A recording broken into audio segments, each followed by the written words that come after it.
PYQ इसके अंतर्गत हम करेंगे कच्छप घात वंश।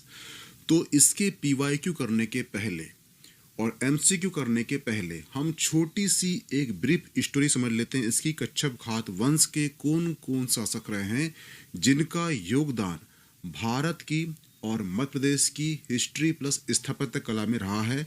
ठीक है, तो यहाँ से क्वेश्चन उठेंगे तो वो सारे बन जाएंगे कि यहाँ से अभी तक क्वेश्चन बहुत कम आए हैं। कम देखा जाए तो 2023 में एक क्वेश्चन किया था और 2023 में दूसरा क्वेश्चन किया था। ठीक है, लेकिन यहाँ से एक क्वेश्चन यूपीएससी में आ चुका है। इस कच्छप घात वंश का संबंध भारत की संसद से है। इस कच्छप घात वंश का संबंध भारत की आज़ादी से भी है। तो इसीलिए ये कच्छप घात वंश है। अब तक यहाँ से क्वेश्चन नहीं उठे, लेकिन आने वाली जितने एग्जाम होगी मध्य प्रदेश की वहाँ पर कच्छप घात वंश से क्वेश्चन उठेंगे। इसलिए ध्यान से लेक्चर सुनना और इसकी कुछ कहानियाँ होगी वो समझना, आपको क्वेश्चन हल करने में आसानी होगी। जैसे कि कच्छप घात वंश मैंने पहले ही बताया था कि मध्य प्रदेश का इतिहास का संबंध भगवान राम और भगवान श्री कृष्ण से है। ठीक है, उसी प्रकार कच्छप घात वंश भी कहता है कि जो भगवान राम के पुत्र थे, कौन, दो पुत्र थे, एक लव और एक कुश। तो कच्छप घात वंश कहता है हम कुश वंश के वंशज हैं, यानी जो भगवान राम के जो पुत्र हुए हैं कुश, उसके वंशज मानते हैं अपने आप को। कौन, कच्छप घात वंश। तो इनका जो मूल होगा वो कहाँ से होगा, वो होगा अयोध्या मथुरा से। वह क्लियर। लेकिन मध्य प्रदेश में जो इनका मूल निवास स्थल है वो है सिहोनिया मुरैना।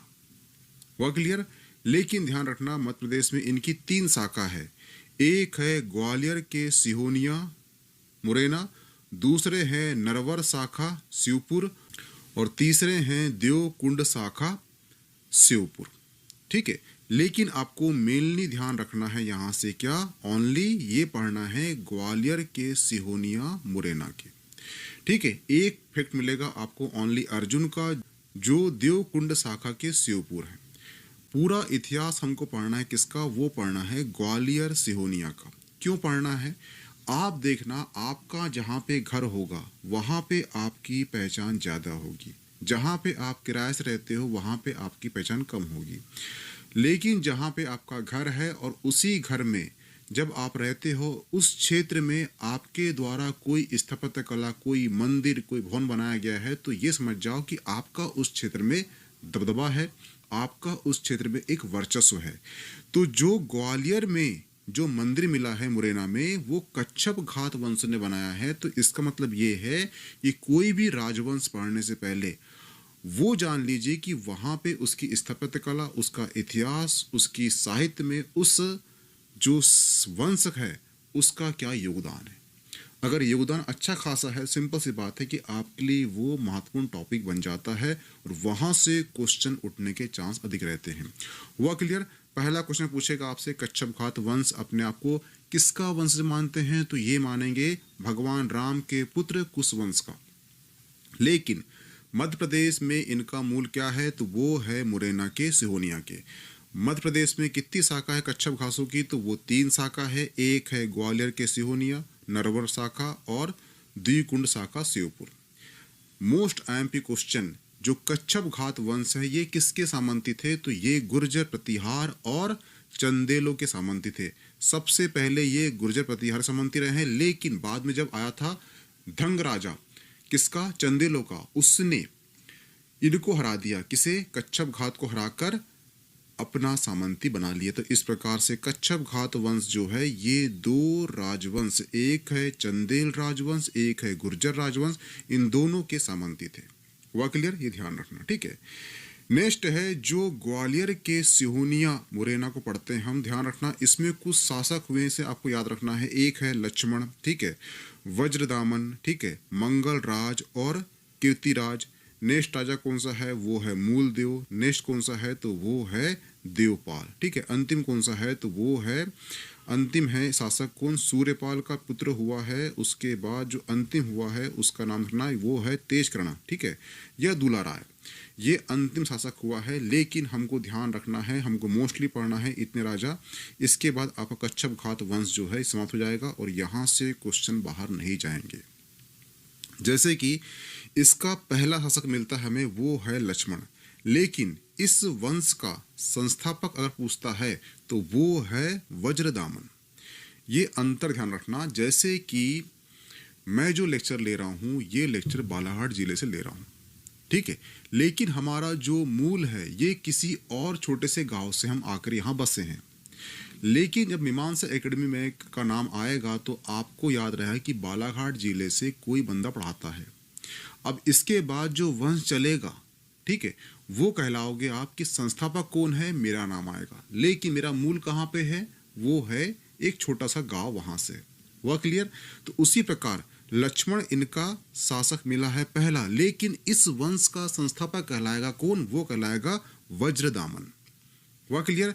वज्रदामन का एक अभिलेख में नाम मिलता है, एक उपाधि मिलती है, वो है कच्छप घात तिलकम। क्या मिलती है, कच्छप घात वंश तिलकम, यानी कि कच्छप घात वंश का संस्थापक कौन कहलाता है, वो कहलाता है वज्रदामन। इसी ने क्या किया, जो गुर्जर प्रतिहार है उनको हरा दिया, जिसके सामंती ये थे उसी को हरा दिया और अपने आप को एक स्वतंत्र राजा के रूप में स्थापित कर दिया। इसीलिए वज्रदामन कहते हैं क्या, कच्छप घात वंश का संस्थापक कहा जाता है। हुआ क्लियर। इसके बाद एक राजा आता है, कौन, वो है चंदेल राजा धंगदेव। धंगदेव कौन था, ध्यान रखना, धंगदेव के बारे में पढ़ा था कि वो ऐसा राजा था जिसने 100 साल पूर्ण होने पर संगम में जाकर डुबकी लगाकर जल समाधि लेकर आत्म दहन कर लिया था। ये चंदेल शासक था। और बता दूं आपको मैं कि जिस प्रकार से राम के वंशज कहते हैं कच्छप घात वंश, उसी प्रकार से ऋग्वेद का जो 5वां मंडल है, कौन सा, ऋग्वेद का, ऋग्वेद का जो 10 मंडल है उसमें से जो 5वां मंडल है उसको ऋषि अत्रि ने लिखा है। और ऋषि अत्रि का पुत्र हुआ है चंद्रोदय, और जो चंद्रोदय थे उनके वंशज मानते हैं अपने आप को चंदेल, इसलिए चंदेल कहलाते हैं। इसी में एक राजा हुआ है राजा धंग, और राजा धंग ने हरा दिया किसको, वज्रदामन को। तो इस प्रकार से जो वज्रदामन अपने आप को आजाद किया था किससे, गुर्जर प्रतिहार के सामंती थे, लेकिन उसके जस्ट बाद धंगदेव ने उसे हराकर अपना सामंती बना लिया। इसीलिए कहा जाता है कि कच्छप घात वंश जो है ये चंदेल प्लस गुर्जर प्रतिहारों दोनों के ये क्या सामंती थे। हुआ क्लियर, ये ध्यान रखना, ठीक है। नेक्स्ट राजा है वो है मंगल राज। मंगल राज ने बयाना में, बयाना कहां पर है तो ध्यान रखना, जो बयाना है ये एक्चुअली है आपका, ये है राजस्थान में, ठीक है। जो बयाना है राजस्थान में बयाना है, वहां पर इसने ऊषा मंदिर बनवाया था और उसमें एक अभिलेख मिला है। जो ऊषा मंदिर है जो बनाया था किसने, मंगल राज में, उसमें जो अभिलेख है वहां लिखा हुआ है कि मंगल राज सूर्य के सहस्त्र रश्मियों के समान था। यानी कि जिस प्रकार से सूर्य की किरणें जो बारीक कचरे, जो सूखे कचरे को जला देती है, उसी प्रकार से दुश्मनों को नाश करने वाला कौन सा राजा है, वो है मंगल राज, जो कच्छप घात वंश का राजा है, जिसने मंदिर बनवाया था बयाना यानी कि राजस्थान में। तो इसलिए क्वेश्चन उठेगा आपसे कि बयाना में, राजस्थान में ऊषा मंदिर किसने बनाया है, तो वो बनाया है किसने, मंगल राज ने। मंगल राज के बाद जो शासक बना है वो हुआ है कीर्तिराज। और कीर्तिराज आपको याद रखना है क्योंकि कीर्तिराज जो है ये विद्याधर का सामंती था। हुआ क्लियर। अब ये सामंती होगा तो क्या होगा, विद्याधर की ये सहायता से राजा भोज को भी हरा देता है। तो क्वेश्चन आपको आएगा कच्छप घात का ऐसा कौन सा शासक है जिसने राजा भोज को हराया था, तो विद्याधर की सहायता से इसने राजा भोज को हराया था। हुआ क्लियर। राजा भोज का इसलिए नाम आ रहा है, राजा भोज जो परमार वंश का एक प्रतापी शासक था, ठीक है। विद्याधर की सहायता से ही किसने, कीर्तिराज ने महमूद गजनवी का ग्वालियर आक्रमण असफल कर दिया था और गुर्जर प्रतिहार राजा राज्यपाल को भी इसकी हत्या कर दी गई थी। बताया था मैंने जब पढ़ाया था आपको चंदेल वंश की, विद्याधर ऐसा शासक है जिसने महमूद गजनवी को पीछे ढकेल दिया था। उसमें जो सहायता किया था वो बंदा कौन सा था, तो वो था कीर्तिराज, जो कच्छप घात वंश का शासक था। और जब महमूद गजनवी आक्रमण करने आया था तो गुर्जर प्रतिहार राजा कौन था, वो था राज्यपाल। राज्यपाल ने बिना उसे युद्ध करे उसके सामने आत्मसमर्पण कर दिया था। इस पर बहुत क्रोधित हुआ था कौन, विद्याधर। और विद्याधर ने कीर्तिराज सहायता से, यानी अपने सामंतियों की सहायता से गुर्जर प्रतिहार राजा की हत्या कर दिया था। हुआ क्लियर? आपको यहाँ पे कुछ स्टोरी कनेक्ट हुई होगी गुर्जर प्रतिहार, चंदेल और कच्छप राजवंश। हुआ क्लियर? ठीक है। जो कीर्तिराज है उसने एक मंदिर बनाया था, कहाँ पर, मुरैना में। उस मंदिर का नाम था कंकण मठ मंदिर। और ये मंदिर जो है भगवान शिव को समर्पित है। लेकिन सबसे मोस्ट IMP पॉइंट इस मंदिर का ये है, ये मंदिर एक संतुलन विधि से बनाया गया, यानी कि पत्थर को इस प्रकार से रखा गया है कि पत्थर ना गिरे, यानी पत्थर के ऊपर पत्थर रखा गया। कैसे? संतुलित विधि का यूज करके। और ये मंदिर तैयार किया गया है किसने, वो किया है कीर्तिराज ने। कहाँ किया है? मुरैना में किया है। और ये कौन सा मंदिर है? ये ककड़नाथ मंदिर है, ककड़मठ मंदिर है। हुआ क्लियर? तो क्वेश्चन कभी आएगा कि मुरैना का ऐसा कौन सा मंदिर है जिसे संतुलित विधि से बनाया गया है, तो वो है ककड़मठ मंदिर, मुरैना में स्थापित है। और ये बनाया है कीर्तिराज ने। हुआ क्लियर? इतने पॉइंट आपको याद होना चाहिए। नेक्स्ट पॉइंट है, हाँ ध्यान रखना कि जो सिहोना के, मुरैना के, या जो ग्वालियर, सिहोनिया, मुरैना के जो कच्छप घात वंश है, इनकी राजधानी दो थी। पहली थी सिहोनिया, प्रथम राजधानी, और दूसरी बनी है ग्वालियर। हुआ क्लियर?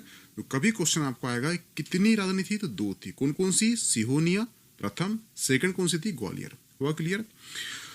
इसके बाद शासक बनते हैं, वो बनते हैं मूलराज। ध्यान रखना, जो कीर्तिराज था वो विद्याधर का सामंती था, यानी चंदेलो सामंती था।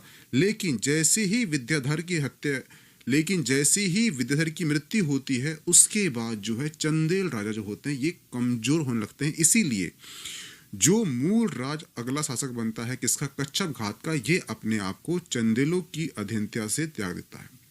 यानी कि मूल राज चंदेलों का सामंती नहीं होता। क्यों नहीं होता? क्योंकि विद्याधर जो है ये शासक के बाद, इसकी मृत्यु के बाद कोई भी शासक मजबूत शासक नहीं होता। इसीलिए मूल राज इनकी जो अधीनता है इसको त्याग देता है। तो ये मूल राज का एक ही पॉइंट याद रखना। ठीक है। दूसरा है, अगला शासक बनता है वो है देवपाल। देवपाल भी वेरी मोस्ट IMP शासक है कच्छप घात वंश का, क्योंकि देवपाल ने जो मंदिर बनाया था मुरैना में उसे कहते हैं 64 योगिनी मंदिर। ये जो मंदिर आप देख रहे हो ये है 64 योगिनी मंदिर।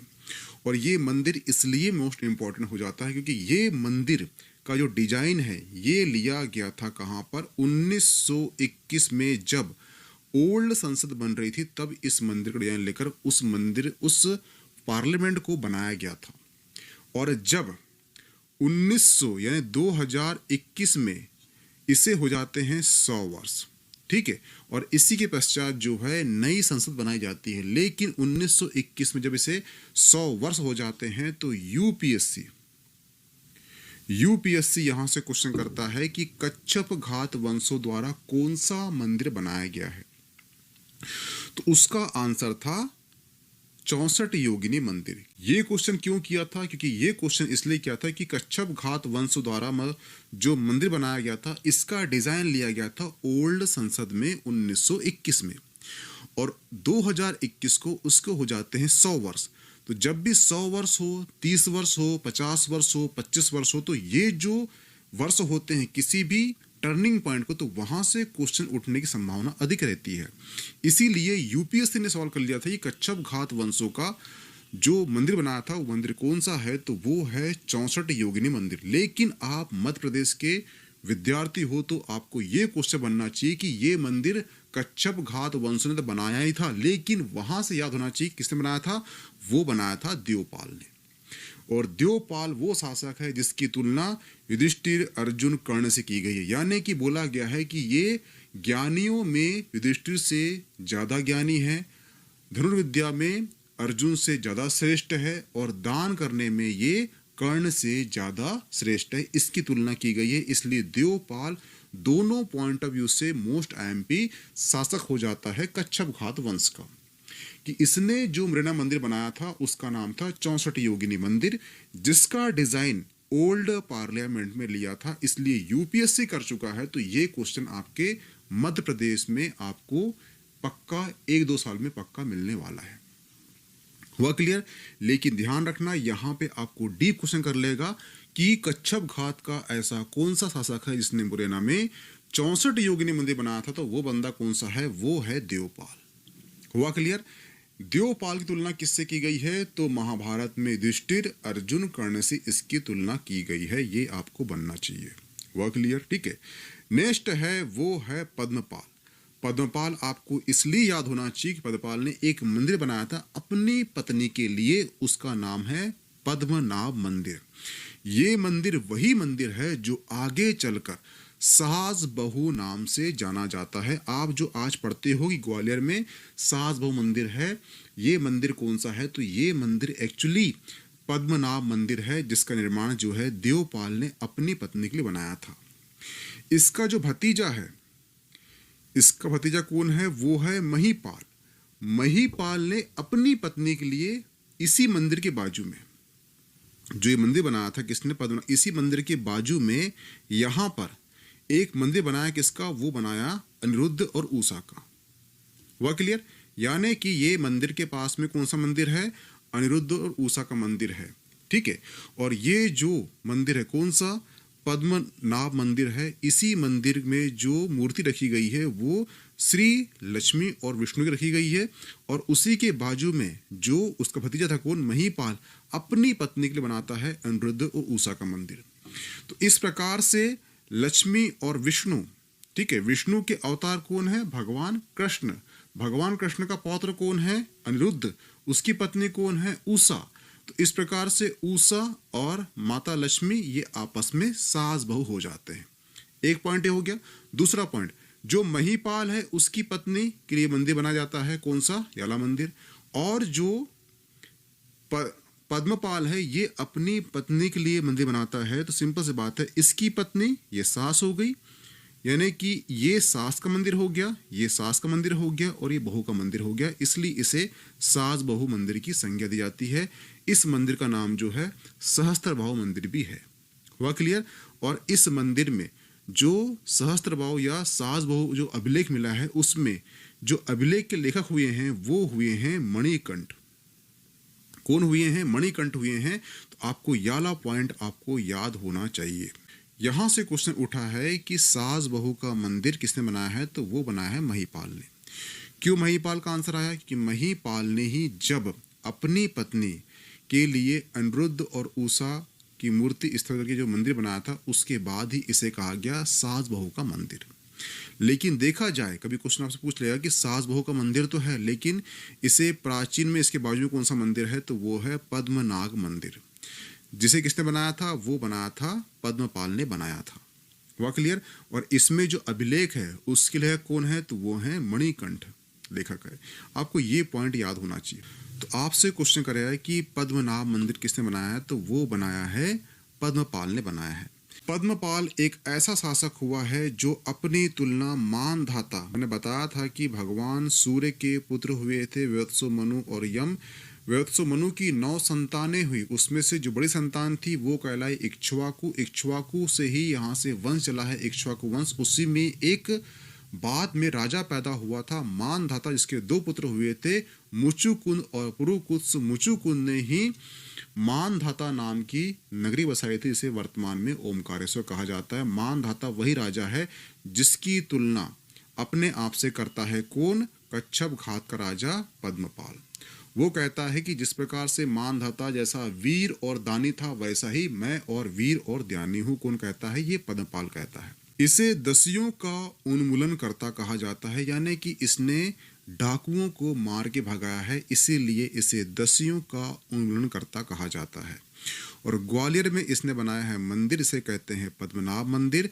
और इसी मंदिर के बाजू में इसका भतीजा महिपाल अनिरुद्ध और उषा का मंदिर बनाता है। तो इस प्रकार से वो बनाता है अपनी पत्नी के लिए, ये बनाता है अपने पत्नी के लिए। तो इस प्रकार से दोनों पत्नी आपस में सास बहू होती है। और जो लक्ष्मी जी है उनकी भी बहू कौन होती है, वो होती है उषा। इस प्रकार से इस मंदिर को सास मंदिर कहा जाता है भविष्य में। लेकिन एक्चुअली ये पद्मनाभ मंदिर है जिसका निर्माण किसने कराया था, पद्मपाल ने कराया था। वह क्लियर। अब चलते हैं नेक्स्ट में। नेक्स्ट है वो है सूर्यपाल। आपने सुना है, आपने पढ़ा भी है कि ग्वालियर की स्थापना सूरज सिंह ने की है। लेकिन सूरज सिंह कौन है इसका किसी को आज तक अता पता नहीं है। लेकिन जो अलेक्जेंडर कनिंघम है इसने कहा है कि सूरजपाल की तुलना किससे की है, सूरज सिंह से की है। तो कभी कभी कहा जाता है कि जो सूरजपाल कच्छप घात का शासक है वही सूरज सिंह है। तो इसका कोई क्वेश्चन आपको आ जाए कि सूरजपाल की तुलना किससे की गई है, अलेक्जेंडर कनिंघम के अनुसार तो वो है सूरज सिंह, वह क्लियर, जिसने ग्वालियर की स्थापना किया था। सच क्या है गलत क्या है डजंट मैटर, बाकी आपको आंसर आएगा इसके अकॉर्डिंग। तो इसका आंसर ये होगा, वह क्लियर।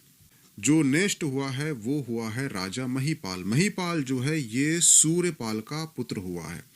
सूर्यपाल ने ही ग्वालियर पर अधिपत्य किया था और सूर्यपाल की उपाधि थी वो थी कच्छप पारिकुल भूषण। तो कभी क्वेश्चन आएगा कि कच्छप पारिकुल भूषण किसकी उपाधि है, तो वो है महिपाल की। महिपाल ने ही सोहोनिया से ग्वालियर राजधानी शिफ्ट किया था। बताया था मैंने आपको कि इनकी दो राजधानी है, पहली कौन सी है तो वो है सोहोनिया, लेकिन सेकेंड राजधानी कौन सी है वो है ग्वालियर। क्वेश्चन उठेगा आपसे कि ग्वालियर किसने लाया था, तो वो लाया था महिपाल ने। किसने लाया था, महिपाल लाया था। अब महिपाल ने ही जो पद्मपाल है उसने जो मंदिर बनाया था पद्मनाभ नाम का जो मंदिर बनाया था, श्री लक्ष्मी और विष्णु का मंदिर, उसी मंदिर के बाजू में अनिरुद्ध और उषा का मंदिर बनाता है अपनी पत्नी के लिए। तो जो श्री लक्ष्मी विष्णु का मंदिर बनता है पद्मपाल अपनी पत्नी की बनाता है, तो इस प्रकार से उसकी पत्नी और महिपाल होता है उसका भतीजा, यानी कि इसकी पत्नी बनाता है। तो इस प्रकार से ये सास का मंदिर कहलाता है, ये कहलाता है बहू का मंदिर। इस प्रकार से इसे सास बहू का मंदिर भी कहा जाता है भविष्य काल में। वह क्लियर, ठीक है। इसे सहस्त्र भाव मंदिर भी कहते हैं और ध्यान रखना ये विष्णु को समर्पित है। वह क्लियर। और इसमें जो अभिलेख मिला है उसके लेखक पूछेगा आपसे तो वो है मणिकंठ। ये इस पॉइंट को आप ध्यान रखना, ठीक है। अगला शासक हुआ है वो है सुलक्ष्मणपाल और इसी के समय जो है कुतुबुद्दीन ऐबक ने आक्रमण किया था, ठीक है। और अंतिम शासक हुआ है वो हुआ है तेजकर्ण या दूला राय, ये हुआ है अंतिम शासक हुआ है। और इसके बाद जो है ग्वालियर राज्य जो है ये कुतुबुद्दीन ऐबक यानी कि दिल्ली सल्तनत में मिल जाती है। तो आपको कहानी शुरू से आपको बता देता हूँ मैं कि जो कच्छप घात वंश हुआ है उसका संस्थापक हुआ है कौन, वो हुआ है वज्रदामन। इसके बाद हुआ है मूलराज ने ऊषा मंदिर बनाया कहाँ पर, राजस्थान में। कीर्तिराज जो है ये ऐसा शासक हुआ है जो विद्याधर का सामंती था और विद्याधर के साथ मिलकर इसने राजा भोज को हराया, महमूद गजनी को पीछे किया, ठीक है। गुर्जर प्रतिहार राजा और राजपाल की हत्या कर दिया। इसी ने मंदिर बनाया था मुरैना में ककड़मठ मंदिर जो भगवान शिव को समर्पित है और ये संतुलित विधि से बनाया गया मंदिर है। वह क्लियर। नेक्स्ट शासक हुआ है मूलराज, इसने अपने आप को चंदेलों की अधीनता से त्याग दिया। अगला शासक हुआ है देवपाल ने बनाया था मंदिर 64 योगिनी मंदिर मुरैना में और इसी का डिजाइन लिया गया था कहाँ पर, ओल्ड संसद में। अगला शासक हुआ है पद्मपाल, इसी ने बनाया था मंदिर पद्मनाग मंदिर और इसी मंदिर को बाद में सासबो नाम से जाना गया। आप पूरी कहानी जानते हो, जो अपनी तुलना मानधता से करता है, ठीक है। अगला शासक हुआ है सूर्यपाल की तुलना जो है अलेक्जेंडर कनिंघम ने सूरज सिंह से की है। महिपाल जो है इसने ग्वालियर राजधानी लाया था कहाँ से, सोहनिया से। वह क्लियर। इसी ने जो मंदिर बनाया था वो बनाया था पद्मनाभ के मंदिर के बाजू में बनाया और इस मंदिर के बाद बोला गया इसे सास बहू का मंदिर बोला गया सामूहिक रूप से, ठीक है। और सास बहू मंदिर का जो अभिलेख है वो किसने लिखा है, वो लिखा है मणिकंठ ने लिखा है, ये ध्यान, ठीक है। अब चल लेते हैं इनके क्वेश्चन आंसर पर। जैसे कि पहला क्वेश्चन करता है कि निम्नलिखित शासकों में से किसके शासनकाल में सास बहु मंदिर का निर्माण कराया गया है? तो इसका आंसर क्या है? वो है महीपाल। क्या है? महीपाल। महीपाल ने अपनी पत्नी के लिए अनिरुद्ध और उषा का मंदिर बनाया और उसके बाजू में बनाया जो पद्मनाभ मंदिर पहले से था। तो पद्मनाभ मंदिर जो है ये पद्मपाल की जो पत्नी थी उसके लिए बनाया गया था, तो वो हो गई सास। उसका भतीजा हुआ महीपाल, महीपाल ने अपनी पत्नी के लिए बनाया, तो ये हो गई बहू। तो इस प्रकार से सास बहू मंदिर कहा जाता है। तो इसका निर्माण किसने कराया है? वो कराया है किसने? महीपाल ने। हुआ क्लियर? यहाँ पे प्रिंट नहीं हो पाया, पर ध्यान रखना यहाँ पूछा है कि सास बहू का मंदिर निर्माण कच्छप घात वंश के किस राजा ने कराया? तो उसका आंसर क्या है? ये इसका आंसर भी महीपाल है। ठीक है, नेक्स्ट है इनमें से कौन सा सुमिलित है? तो इनमें से कौन सा सुमिलित है? वो है ककर्णा मंदिर जो है ये कीर्तिपाल ने कहाँ बनाया था? ये बनाया था मुरैना में बनाया था। और ये मंदिर जो है भगवान शिव को समर्पित है। और ये मंदिर जो है संतुलित विधि से बनाया गया है। इसमें पत्थर रखे बनाया गया, पत्थर ऐसा रखा गया है कि वो संतुलित हो और वो गिरे ना। हुआ क्लियर? ये ध्यान रखना। ठीक है, नेक्स्ट है किस मंदिर को भारतीय संसद का प्रणेता स्रोत कहा जाता है? ये क्वेश्चन जो है यूपीएससी का 2021 का पेपर आया था। जहां तक 21 से 22 का क्वेश्चन है वहां पे आया था कि कच्छप घात वंशों के द्वारा कौन सा मंदिर बनाया गया है? तो उसका आंसर था 64 योगिनी मंदिर। और इसका आंसर भी यही है। ये क्वेश्चन क्यों है? क्योंकि ये क्वेश्चन इसलिए पूछा गया है क्योंकि इस मंदिर का निर्माण किसने कराया था? वो कराया था देवपाल ने। बताया था मैंने आपको कि ये है देवपाल। ठीक है, देवपाल ने इस मंदिर का निर्माण कराया था। बता चुका था कि देवपाल की तुलना जो है युधिष्ठिर, अर्जुन, कर्ण से की गई है।